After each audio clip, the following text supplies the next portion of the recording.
नमस्कार, grand news के इस खास प्रोग्राम हेडलाइंस में इस प्रोग्राम में खास प्रोग्राम में आपका स्वागत है। आज हमारे साथ चर्चा के लिए नगर पालिक निगम के नेता प्रतिपक्ष वरिष्ठ भाजपा नेता भैया हितानंद अग्रवाल जी मौजूद हैं। भैया बहुत बहुत स्वागत है आपका। नमस्कार। आइए सबसे पहले नजर डालते हैं आज की खास खबरों पर। श्री राम के झंडे, धनुष, बाण, हनुमान का गदा समेत बाजार में भगवा रंग। पीएम मोदी के खिलाफ कड़वे बोल। मालदीव सरकार का एक्शन, सस्पेंड किए 3 मंत्री। हसदेव आरण्य को बचाने एक मंच पर 7 आए विपक्षी दल व किसान नेता। पीजी मेडिकल के दाखिले के लिए ऑनलाइन काउंसलिंग। क्या लगता है ये 496 वर्षों के बाद श्री राम भगवान का भव्य मंदिर बनकर तैयार हो गया है। 22 तारीख को प्राण प्रतिष्ठा किया जाएगा, क्या कहना चाहेंगे? ये पूरे भारत के लिए ही नहीं, पूरे विश्व के लिए गर्व की बात है कि जिस मंदिर की प्रतीक्षा हो रही थी 500 वर्ष से अधिक का समय, जहाँ पे भगवान का जन्म हुआ जी, उसके लिए हमारे सनातनी हिंदू तरस रहे थे कि कब भगवान जी को छत मिलेगी और वो घड़ी दूर हुई। यानी मैं तो हम लोग की 3-4 पीढ़ी यानी लगातार हमारे दादाजी देखने के लिए तरस गए, पिताजी देखने के लिए तरस गए। जब वहाँ के लिए ईंट का दान पहुँचाना था तो ठेले में ईंट लेके और उस ईंट की पूजा करते हमारे यहाँ पिताजी लोग घूमते थे। तो हमारे लिए सौभाग्य की बात है उमेश भैया, यानी आप हम हमारे पीढ़ी के लिए सौभाग्य की बात है कि हम उस मंदिर के निर्माण होते को देख रहे हैं और उस मंदिर में पूजा अर्चना करने का सौभाग्य प्राप्त होगा। जो आराध्य हैं पूरे देश के लिए, पूरे विश्व को, पूरे ब्रह्मांड को चलाने वाले ऐसे भगवान राम का मंदिर बनने जा रहा है। इससे अधिक खुशी की बात, इससे अधिक संवेदना की बात पूरे देश के लिए कुछ नहीं हो सकती। बिल्कुल। लक्षद्वीप के समुद्र तट पर पीएम मोदी की तस्वीर को लेकर नफरत भरे बोल। पीएम मोदी के खिलाफ कड़वे बोल। मालदीव सरकार का एक्शन, सस्पेंड किए 3 मंत्री। क्या लगता है ये प्रधानमंत्री मोदी जी के खिलाफ जिस तरह से बयान विपक्षी दल या उन्हीं के पार्टी के कुछ लोग जो बयानबाजी करते हैं, कहीं ना कहीं वो पूरे देश के प्रधानमंत्री है, ना कि भाजपा के? अभी की घटना है, हमारे माननीय प्रधानमंत्री जी लक्षद्वीप के दौरे पे गए जी। 3 दिवसीय दौरा उनका इस उद्देश्य से था कि देश के पर्यटन को कैसे बढ़ावा दे सकें और उससे चिढ़ के, व्यथित होके और मालदीव के 3 मंत्रियों के द्वारा इस प्रकार का अनर्गल कहना, हमारे यहाँ की सुविधाओं को बदबूदार बताना, ये घोर भारत का अपमान उन्होंने किया। और हमें ये चाहिए, पूरे भारतवर्ष के पूरे हमारे जितने भी लोग हैं उनको ये चाहिए कि हम अपने यहाँ के पर्यटन को बढ़ाएं और मालदीव को हम सिखाएं। वहाँ पे हम पर्यटन के लिए जाना बंद कर दें, मालदीव को समझ में आ जाएगा। और मालदीव की सरकार ने एक्शन भी लिया, खैर तीनों मंत्रियों को बर्खास्त किया और फटकार भी लगाई। तो इस प्रकार से किसी अन्य देश को हमारे देश के लिए, हमारे प्रधानमंत्री के लिए बोलने का कहीं कोई अधिकार नहीं है जी। एक ट्रेड भी चल रहा है कि हैज बाइकॉट मालदीव। बिल्कुल होना चाहिए, मालदीव का बाइकाट हमको करना चाहिए, क्योंकि जहाँ की सरकार और हमारे देश के लिए अपमानजनक और निंदनीय बातों को कहती है, ऐसे पर्यटन स्थल का हमको बाइकाट करना चाहिए। और हमारे देश का पैसा हमारे देश में रहे तभी हमारी अर्थव्यवस्था बढ़ सकती है और हम अपने पर्यटन स्थल को बढ़ाएं। हमारे देश में इतने अच्छे सुंदर पर्यटन स्थल हैं कि वैसा तो विदेशों में भी नहीं है। बिल्कुल।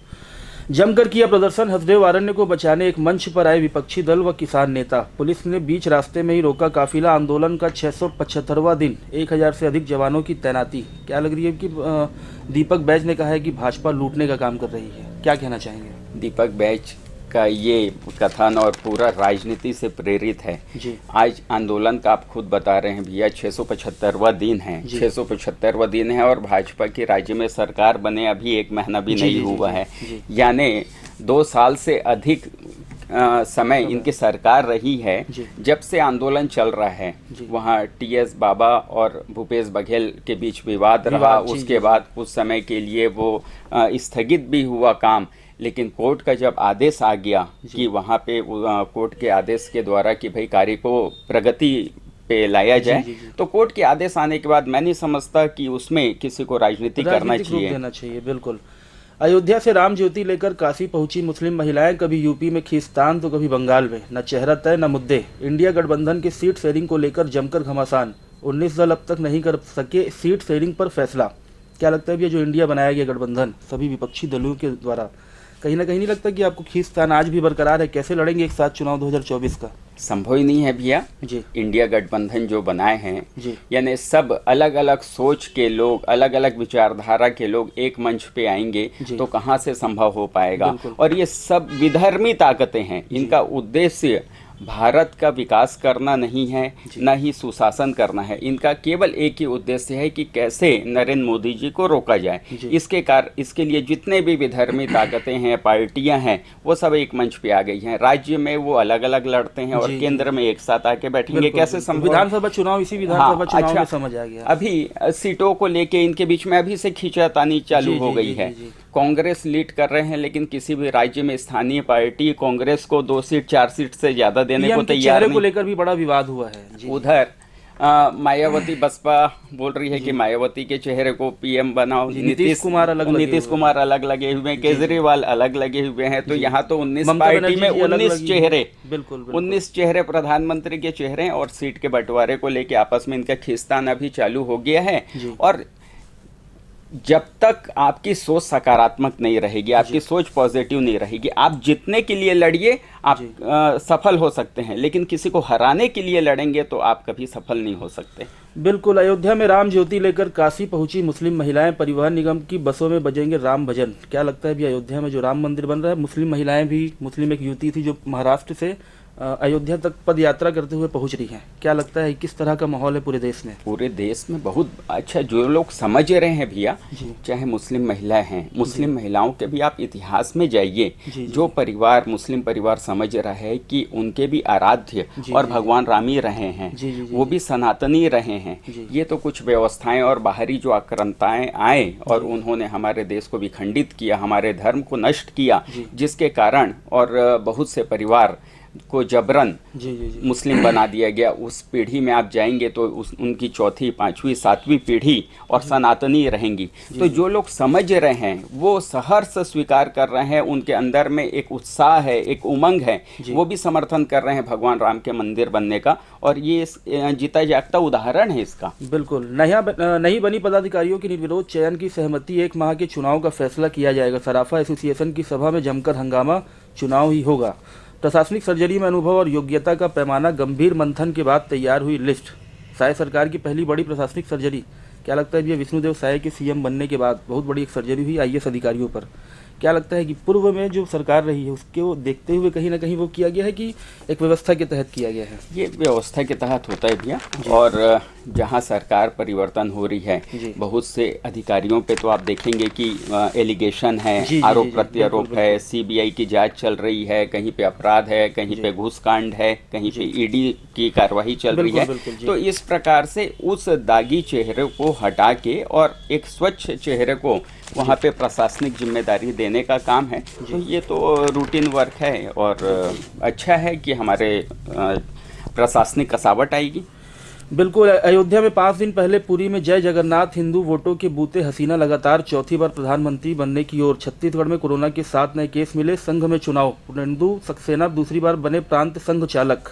देवहरा बाबा से मिलने वृंदावन दौड़े राजीव गांधी। क्या लगता है जिस तरह से कोरोना नया फिर लगातार बढ़ते जा रहा है, क्या लग रहा है क्या उपाय किया जाना चाहिए? अभी कुछ केस आ रहे हैं कोरोना के भी, रायपुर में भी कुछ केस इंडिकेट हुए हैं।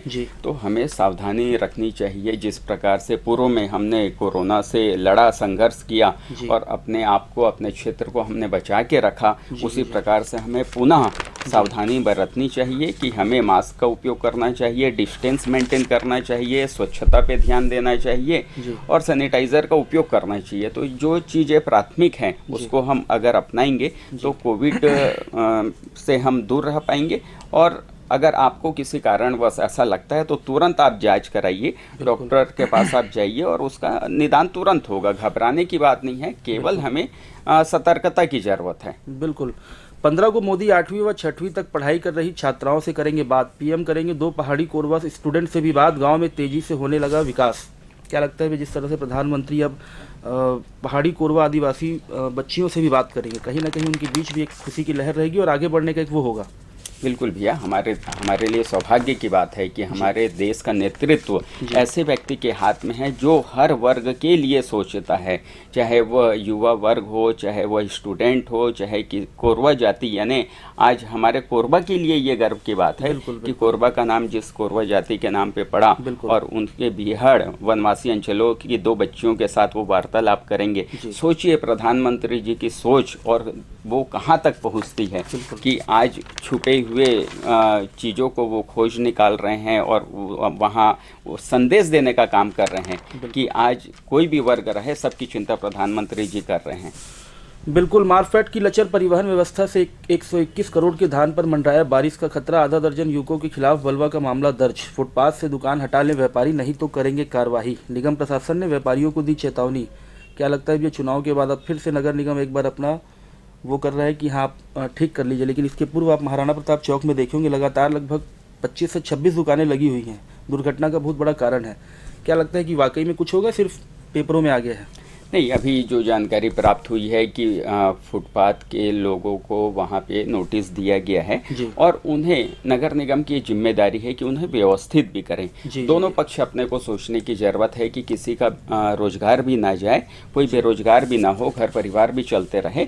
इसके लिए उन्हें कुछ उचित व्यवस्था दे के आप नए लोगों को वहाँ बसने ना दें, लेकिन जो पुरानी बसाहट है उन्हें आपको व्यवस्था देने की आवश्यकता है। उन्हें आप व्यवस्था दे के दूसरे स्थानों पर स्थानांतरित करें जहां पे उनका व्यापार भी चलता रहे और रोड का आवागमन भी बाधित ना हो, एक्सीडेंट ना हो, ये हमारी प्राथमिकता रहनी चाहिए।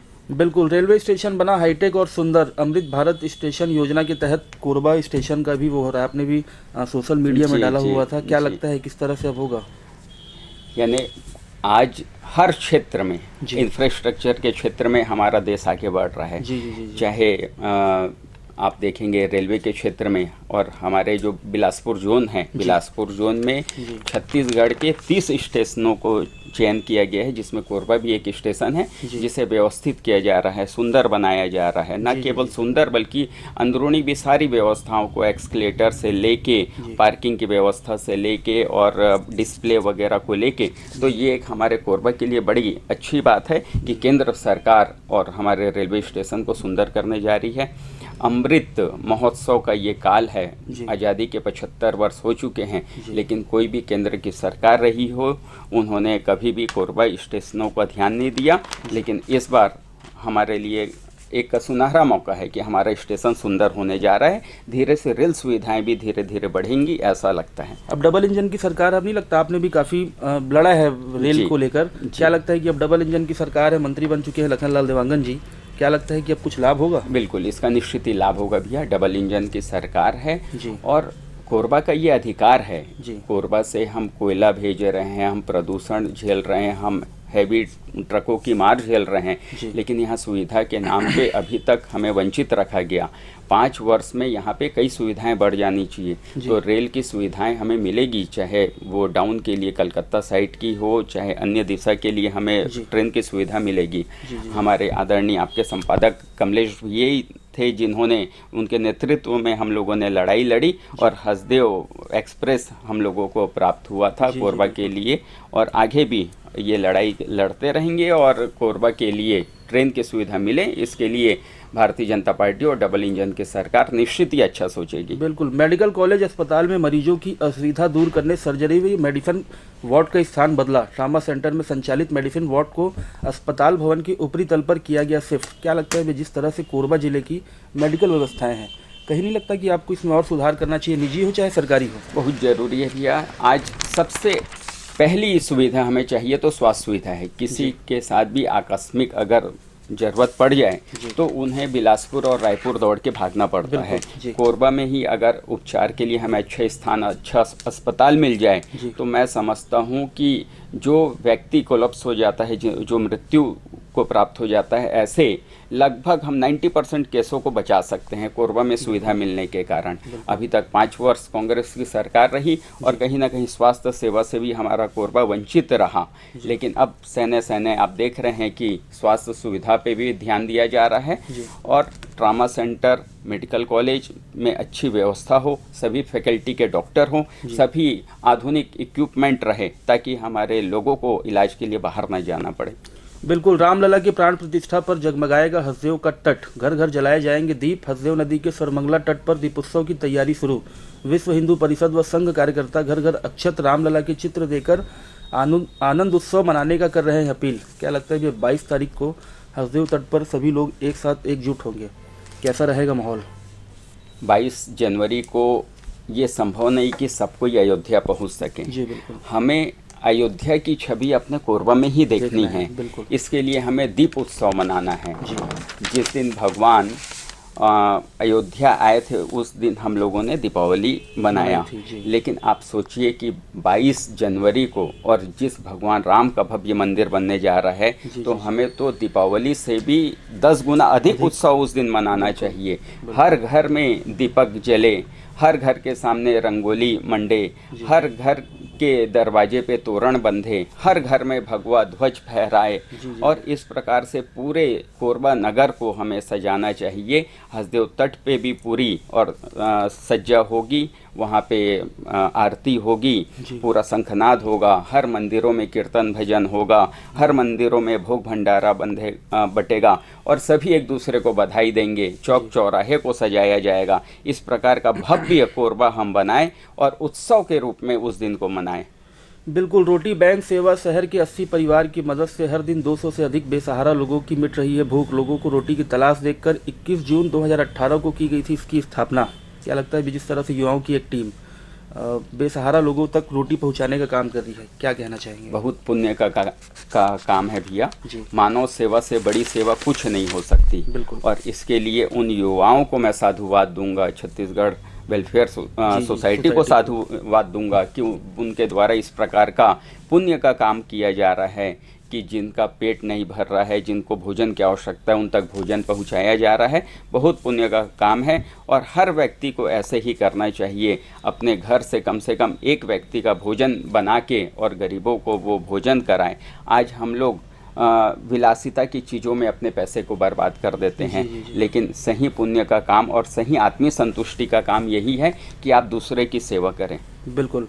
पूर्व मंत्री जयसिंह अग्रवाल ने लिखा, बरहमपुर नहर मार्ग का दर्री बराज तथा चौड़ीकरण करने का जारी हो चुके 83 करोड़ सड़कों का टेंडर जारी करने उप मुख्यमंत्री को लिखा पत्र। क्या लगता है ये कोरबा की स्थिति सड़कों के मामले में कब तक सुधर जाएगी? पूर्व राजस्व मंत्री ने पत्र लिखा है उप मुख्यमंत्री को। ये राजस्व मंत्री का पूरा राजनीतिक चाल है। आप देख रहे हैं कि 5 साल तक ये राजस्व मंत्री रहे, 5 साल तक इनकी सरकार रही, 5 साल तक इनके PWD मंत्री रहे, लेकिन इन्होंने कभी भी रोड की सुध नहीं ली, जिसके कारण जनता ने इन्हें ये स्थिति प्रदान की कि अब ये विपक्ष में बैठे हैं। चलिए अच्छा है, कम से कम विपक्ष में बैठ के कोरबा की ये चिंता करें। लेकिन इन्होंने और उप मुख्यमंत्री PWD मंत्री को पत्र लिखा है। PWD विभाग मिले उनको अभी 5 दिन हुआ है और वो निश्चित ही रोड के क्षेत्र में हमारे कोरबा में सुधार करेंगे, क्योंकि प्रदेश अध्यक्ष रहते अरुण साहू जी की कार्यशैली को हमने नज़दीक से देखा है और उनके द्वारा एक एक चीज़ों की चिंता की जाती है। तो उनके पास विभाग PWD का विभाग है, तो निश्चित ही हमारे कोरबा की सभी रोडें, चाहे वो NHI से हो चाहे PWD से हो, और बेहतर होंगी। पूर्व में 5 वर्ष हमने जो दंश झेला है रोडों का, अब वो आने वाले 5 वर्ष हमें नहीं झेलना पड़ेगा। बिल्कुल। 37 हाथियों का दल पहुंचा कल्याणपुर जंगल, किसानों की फसलों को किया नुकसान, मकान को भी किया क्षतिग्रस्त। क्या लगता है जिस तरह पूर्ववर्ती सरकार भूपेश सरकार ने कहा था कि एलिफेंट कॉरिडोर बनाया जाएगा, पूरे 5 साल गुजर गए लेकिन इस पर कुछ भी पहल नहीं हुई। क्या लगता है? केवल कागजों में उनकी 36 घोषणाएं पूरे कागज में ही रही। उसी में से एक योजना थी हाथी अभयारण्य, जिसके लिए उन्होंने और कागज में योजना बनाई और हो सकता है हजारों करोड़ रुपए इसमें बंदरबाट भी हुए होंगे, क्योंकि पूर्व की सरकार इसी प्रकार से चल भी रही थी। लेकिन कहीं भी कोई व्यवस्था नहीं की गई, कोई भी योजना को अमली जामा नहीं पहनाया गया और हाथियों का इस प्रकार से किसानों को नुकसान पहुंचाना, घरों को नुकसान पहुंचाना, गांववासियों को नुकसान पहुंचाना, ये एक दर्दनाक स्थिति है। इस पे सोचना चाहिए। अब वर्तमान सरकार निश्चित ही इस दिशा में कुछ पहल करेगी। बिल्कुल। STPP पावर प्लांट का विस्तार 1320 मेगावाट की 2 यूनिट लगेगी। नए संयंत्र लगाने जन सुनवाई 30 को। क्या लगता है भैया जन सुनवाई किया जाएगा STPP पावर प्लांट के द्वारा, कितना लाभ मिलेगा कोरबा जिले के लोगों को? इसके लिए सोचने की चीज़ एक ये है उमेश भैया कि पावर प्लांट लगे स्वागत है, रोजगार लोगों को मिले स्वागत है, लेकिन इसमें 2 चीज़ महत्वपूर्ण होनी चाहिए जन सुनवाई के समय। ये एक लाइन में लिखा हुआ होना चाहिए कि स्थानीय लोगों को ही रोजगार दिया जाएगा। यहाँ पे संयंत्र तो लग जाते हैं, आप देखेंगे बाल्को का संयंत्र भी लगा, लेकिन उसमें 90% लोग बाहर से काम करने आते हैं और हमारे लोग यहाँ बेरोजगार रहते हैं। दूसरा, उसमें एक महत्वपूर्ण बिंदु ये होना चाहिए कि इनके जो उत्सर्जित राखड़ है उसकी व्यवस्था कैसे करेंगे, प्रदूषण को ये कैसे रोकेंगे, कैसे कुछ आधुनिक यंत्र लगाएंगे ताकि प्रदूषण ना हो सके, तो प्रदूषण ना हो और स्थानीय लोगों को रोजगार मिल सके, इस शर्त पे ही और जन सुनवाई होनी चाहिए। आपने राखड़ का मामला उठाया, कहीं ना कहीं आपको नहीं लगता राखड़ के विषय पर जिस तरह से लखनलाल देवांगन जी ने चुनाव के दौरान कहा था, अब उस पर कसावट लाने की जरूरत है? कसावट धीरे धीरे आ भी रही है। आप देखेंगे तो चुनाव के पहले और चुनाव के बाद की स्थिति आप देखेंगे तो राखड़ किस प्रकार से कहीं भी फेंक दिया जाता था, चाहे राखड़ का जो उड़ता हुआ परिवहन होता था, इस महीने 1.5 महीने में कुछ हद तक कंट्रोल हुआ है। और आने वाले दिनों में हमारे औद्योगिक मंत्री हैं, उद्योग से जुड़ा हुआ विभाग है, उनका तो निश्चित ही बड़ी जिम्मेदारी है और प्रदूषण ना हो, राखड़ का कहीं भी फेंकाव ना हो, इस पे आदरणीय लखन देवांगन जी सोचेंगे। और उन्होंने निर्देश भी दिया है कई संयंत्रों को कि प्रदूषण के मामले में, राखड़ के मामले में अव्यवस्था बर्दाश्त नहीं की जाएगी। बिल्कुल। 48 तैराकों को पछाड़कर स्कूल नेशनल गेम में पार्थ ने हासिल किया तीसरा स्थान। 28 राज्यों व 8 केंद्र शासित प्रदेशों में 2500 तैराकों ने लिया था हिस्सा। क्या लगता है, यह कोरबा में भी युवाओं के बीच में काफ़ी वो है, लेकिन कहीं ना कहीं कमी होती है कि उनको वैसा माहौल नहीं मिल पाता है। खेल के क्षेत्र में, प्रतिभाओं के क्षेत्र में हमारे कोरबा में बहुत से बच्चे होनहार हैं और उन्हें अगर मौका मिलेगा तो निश्चित ही उनकी प्रतिभाओं को प्रदर्शन करने के लिए उनको मौका मिलेगा और वो राष्ट्रीय स्तर के खेल, अंतर्राष्ट्रीय स्तर के खेल में शामिल होंगे। कई हमारे कोरबा के बच्चे हैं जिन्होंने अच्छा प्रदर्शन किया। यहाँ पे एक अच्छी खेल एकेडमी हो, यहाँ पे एक अच्छा उनको प्रशिक्षण मिल सके तो वो निश्चित ही और ओलंपिक में भी हमारे बच्चे और प्रदर्शन अच्छा कर सकते हैं। बिल्कुल। निजी वाहन चालकों ने निकाली रैली, उद्योग मंत्री का ज्ञापन सौंपते हुए वाहन चालकों ने ज्ञापन सौंपा है। क्या लगता है, भी उनका कहना है कि 12 घंटे हमसे ड्यूटी लिया जाना चाहिए, लेकिन उससे अधिक ड्यूटी ली जाती है। सप्ताह में 1 दिन छुट्टी देने का प्रावधान है, वो भी नहीं दिया जाता। निजी वाहन चालकों और ट्रक चालकों ने इसके पहले हड़ताल भी किया था, हालांकि केंद्र के द्वारा जब पीछे हटने के बाद अभी शांत है। पूरा नियम क्या था, क्या गलतफहमी थी, क्या होना चाहिए? देखिए, जो अभी स्ट्राइक हुई उसमें तो नियम जो था कि पहले जो नियम था धारा 106(1) के तहत कि अगर कोई दुर्घटना घटित हो जाती है किसी ड्राइवर से तो उसमें 5 वर्ष की सज़ा थी, कुछ जुर्माने का भी प्रावधान था। लेकिन अभी और जो माननीय अमित शाह जी ने एक प्रावधान लाया कि धारा 106(2) को भी उन्होंने ऐड किया कि अगर कोई दुर्घटना घटित हो जाती है और ड्राइवर उसे वहीं छोड़ के, जो दुर्घटना हुआ जिस व्यक्ति का, उसे वहीं छोड़ के अगर कहीं भाग जाता है तो उसके ऊपर धारा 106(2) के तहत 10 वर्ष की सजा और या 7 लाख रुपए जुर्माना, इस प्रकार का नियम आया। तो इसे थोड़ा सा समझने की ज़रूरत है, जागरण की, जागरूकता की ज़रूरत है, क्योंकि इसमें लोगों को भ्रमित किया जा रहा है। आज आप खुद सोचिए, पूरे देश के लिए अच्छा है। आज वो ड्राइवर हैं, ड्राइवरों के भी परिवार हैं। आज अगर उनके परिवार के बच्चों को ही, महिलाओं को ही, उनके भाई बंधुओं को ही कोई गाड़ी वाला और कुचल के भाग जाता है और उसकी संभावना है कि अगर उसको अस्पताल ले जाएं या पुलिस को सूचना दे दें तो उसके प्राण बच सकते हैं, लेकिन आप उसे अधमरा छोड़ के अगर भाग जाएंगे तो उसके प्राण चले जाएंगे। इसी प्रकार के केसों में 100 में से 90 केस ऐसे हैं जिसमें आप लापरवाही से एक्सीडेंट कर दिया और उसे अधमरा छोड़ के भाग गए, तो वो बच नहीं सकते। अगर आप समय पर रहते उन्हें अस्पताल पहुंचा दें, पुलिस को सूचना दे दें तो वो व्यक्ति बच जाएगा। तो इसी को देखते हुए ये और नियम लेके आया गया। तो इसमें थोड़ा सा सबको बैठ के समझ के और इसकी रास्ता निकालने की आवश्यकता है। बिल्कुल। ACCL कर्मियों को नहीं मिल रही संडे ड्यूटी, विरोध। क्या लगता है, भैया विजय शर्मा गृह मंत्री ने भी पुलिस विभाग के लोगों को बड़ी एक सौगात दी है कि सप्ताह में 1 दिन छुट्टी दी जाएगी। हालांकि पूर्व में भूपेश सरकार ने भी दी थी, लेकिन उसका लाभ पुलिस कर्मियों को नहीं नहीं मिला हूँ। जी, उनके तो सारे वादे झूठे थे, वो पुलिस कर्मियों से भी झूठे वादे किए थे। और सप्ताह में 1 दिन की छुट्टी तो सबका अधिकार है, मिलना चाहिए, ताकि वो 6 दिन आप काम कर रहे हैं तो 1 दिन आप घर परिवार को भी समय दे रहे हैं, 1 दिन आप अपनी व्यक्तिगत कार्यों को भी निपटा रहे हैं, और 6 दिन काम में जो आपकी ऊर्जा गई है तो 1 दिन कम से कम ऊर्जा अपने अंदर भी आपको भरने का मौका मिल रहा है। तो ये तो सारी व्यवस्थाएं, चाहे शासकीय हो चाहे निजी हो, हर जगह ये नियम है कि संडे की छुट्टी तो कंपलसरी है, संडे नहीं तो अन्य साप्ताहिक कोई भी एक छुट्टी होनी चाहिए, ये नियम उनको मिलना चाहिए। बहुत बहुत धन्यवाद आप सभी का इस खास प्रोग्राम को देखने के लिए। भैया बहुत बहुत धन्यवाद आपका इस सार्थक संवाद के लिए। धन्यवाद। धन्यवाद भैया।